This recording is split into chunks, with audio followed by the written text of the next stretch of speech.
Sa gitna ng tahimik at maaliwalas na paligid ng Manila Southwoods Golf Club, habang abala si Alyssa Valdez sa kanyang backswing at masayang nakikipagkwentuhan sa course staff na humihingi ng autograph at selfie, may isang tanong na bumasag sa kaniyang konsentrasyon at tila mas mahirap pa yatang sagutin kaysa isang hole-in-one.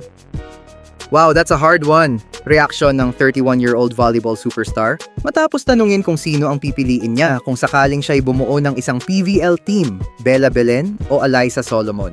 Sa dami ng karangalan at hype na dala ni Belen at Solomon, matapos ang matagumpay na title defense ng NU Lady Bulldogs sa UAAP at impressive performances sa AVC, hindi na bago na sila ang sentro ng usapan. Maging si Valdez, hindi agad makapagdesisyon. Offhand, I would say Solomon because she is really so strong, ani Alyssa. Sabay aminadong kailangan niyang balikan ang tanong dahil hindi lang raw basta lakas ang dapat tingnan. Lalo na kung team building ang usapan. Bella is such a leader and she plays both ends very, very well, dagdag niya. At sa tono ng kanyang boses, ramdam ang respeto sa mga kabataang manlalaro.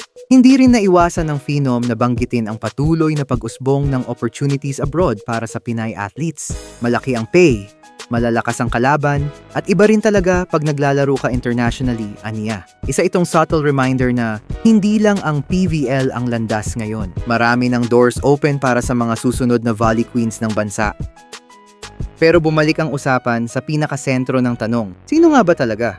It's because of her all-around talent and the way she holds her team together. Sagot niya, tinutukoy si Bella Belen bilang pipiliin niya kung magtatayo siya ng isang team mula sa simula. At dito naglabas siya ng isang nakakatuwang trivia. We have the same birthday, June 29. Pareho rin kaming may 3 MVPs. Although she won more titles kaysa sa akin, sabay tawa ni Valdez. Pero hindi pa rin nawawala si Solomon sa radar. Don't you have a scenario where I can pick them both? Tanong niya, na para bang nagsisilbing sagot din sa lahat. Kung pwede lang talaga, bakit mamimili pa?